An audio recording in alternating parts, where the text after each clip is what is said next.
So in an effort to change how I do videos on this channel and how I've always done them in the past, I want to do some more discussion-based videos rather than doing official reviews on like new content that I do all the time. Just to kind of keep things interesting over here and discuss some topics that I think you guys would be interested in hearing me talk about. I love doing reviews of movies and games and all that stuff. Whenever there's new content out, I love covering it, but I want to try something different. And today, I want to talk about the PlayStation 5, because I've had mine for 3 weeks now. I got it on launch day, and I know a lot of people weren't able to get one, or they're still mulling over whether they want to get one right now or not. So I just want to give you guys my overall impressions of the system and where I see it going forward in the future. I think the system holds a lot of potential, and there's a lot of really exciting things to talk about with it. So let's just jump into it. First of all, yeah, if you couldn't already tell, I'm a PlayStation gamer. I've always been. I don't have anything against Xbox. However, I feel like the best place to get single-player, story-driven games is with PlayStation. That's not to say that Xbox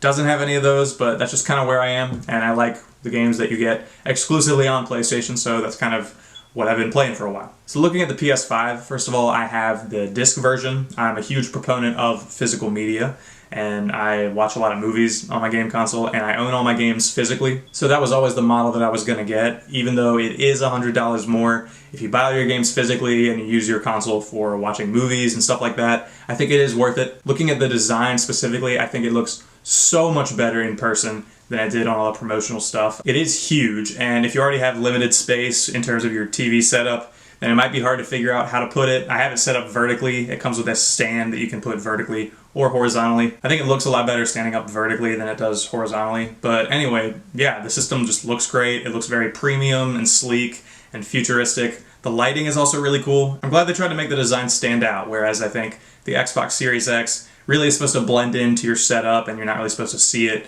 This is like the polar opposite of that, and it just looks cool. I like it. One thing I will say though is that the middle part of the system has this black glossy finish over it, and it really is a fingerprint magnet, so you may have to be careful about how you touch the system. But moving on, I really like the look and feel of the controller. I think it complements the system really well. It's definitely the biggest design overhaul when you look at all the previous controllers, but it still feels familiar, and they kept enough of the old stuff to make it feel like a PlayStation controller. It's definitely bigger than the DualShock 4. It feels nice in your hands. The first couple times I used it, I had to adjust a little bit, but now I'm totally used to it. And what I will say is that this is one of the biggest things about the system that makes it feel like next gen. It has a couple big new features, one of them being haptic feedback, which is a little bit like HD Rumble on the Joy-Cons if you have a Nintendo Switch. It is a lot more defined though, and it's capable of doing a lot of different kind of stuff. I mentioned in my Miles Morales review that when you use the venom attacks, it makes it feel like lightning is coursing through your hands with all the vibrations, and it's really cool. It can also replicate if you walk on different kinds of surfaces, like if you walk on metal versus walking on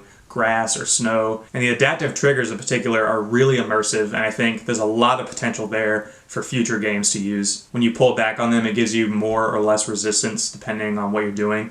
Like if you're using a bow and arrow, it'll actually give you the kind of tension that makes you feel like you're pulling it back. And it's great. Definitely don't sleep on Astro's Playroom. That's the game that's bundled in with every PS5 system. First of all, it's actually really great, and I was surprised at how much fun I was having with it. I thought it was going to be like a really gimmicky PlayStation commercial game kind of thing, but it's actually a really fun, solid platformer. And if you've been a PlayStation fan for a while, it's filled with all these really great PlayStation Easter eggs throughout the whole game that are so much fun to see. But the biggest thing is that it really shows you everything that the DualSense can do, and it's a great demo for first breaking in the controller. So the features on the controller are really next level stuff, and it represents a huge jump from all the previous generations.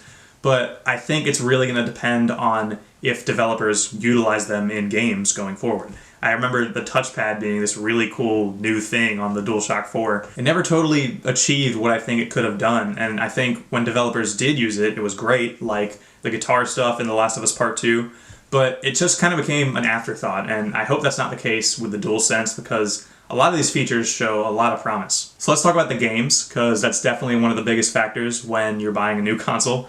Miles Morales is awesome. I did a review of it just recently. If you want to see that video, I'll put a link for it at the end of this one.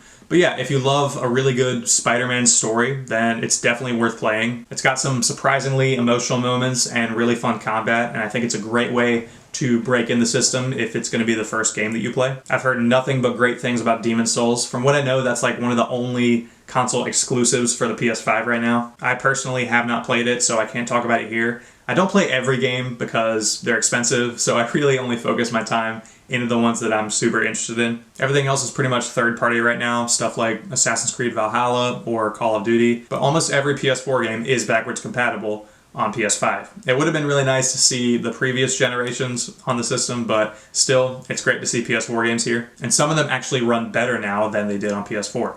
For example, I tried this with Ghost of Tsushima, which was already one of the best looking games I've ever played. And now it's in 60 frames per second, and it looks even better. I haven't had any issues with it, it works great. I've also tried this with Crash Bandicoot 4, which doesn't really have a game boost, but it does work really well on the system. And load times are insane now. When I used to play Spider-Man on my PS4 Pro, it would take forever to load, and there would always be a loading screen whenever you go like in and out of a building. But now when I play Miles Morales on the PS5, it literally takes like 2 seconds to load from the main screen to the game, which is incredible. The SSD tech they got going on there is amazing, and I'm sure it'll only get better over time. Graphically, games can do a lot more than they used to be able to now that we have ray tracing. There's just a lot more detail in lighting and shadows and textures and all that kind of stuff. It's hard to tell how good the graphical jump is from generation to generation now that graphics are as good as they are, especially if you're watching like YouTube videos that show you comparisons.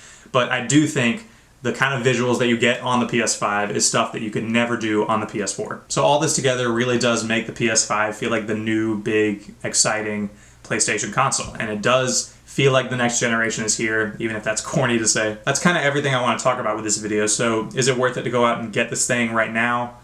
I don't know. I think it kind of depends. If you're a massive PlayStation fanboy and you just really want to get the next big thing as soon as it drops, you're already gonna get it. But if you're not and you're still waiting, I think it might be good to wait like a year or so because there's not that many games on the system as it is. There's already a ton of great stuff coming out in 2021. We already have Ratchet & Clank, Horizon Forbidden West, Resident Evil 8, and God of War. That'll be freaking amazing. And by the time all those drop, I think it might be a lot more worth it to drop $500 on the system because there'll be a lot more stuff to play. And also, the system might be a little bit cheaper than it is right now. Right now, all you really got is Demon's Souls, which I'm sure is good, but I don't know if it's worth buying this console just to play that game. Also, stuff like Miles Morales is already on PS4, and even Cyberpunk 2077, which is out next week, that's also on PS4. So if you want to ride it out, save your money, I don't think anyone can fault you for that. I actually think that's a really smart decision, but as of right now, I'm loving the PS5. I think it's a great new system. I think the system holds a lot of promise in the future, especially with the new stuff we can do with the DualSense controller. And I think just in general, whether you're a PlayStation fan or an Xbox fan, it's just a good time to play video games. It's a really exciting time. So those are my initial thoughts, first impressions of the PlayStation 5 3 weeks after release. Were you able to get one? Are you still trying to get one? Or are you going to wait it out and get one maybe when they're on sale? Let me know down in the comments below. And thank you so much for listening to me ramble about something I just kind of felt like talking about today. I really appreciate that. Also look forward to more videos coming soon. I'm going to have a Mank review out maybe this weekend. And Cyberpunk 2077 is out next week. I can't wait to play it. I really hope it's good. And I'm going to try to get a review out. I don't know how long it's going to take me. So you can look forward to those. Also be sure to subscribe if you want to see more videos like this. And as always, thanks for watching, and I'll see you next time.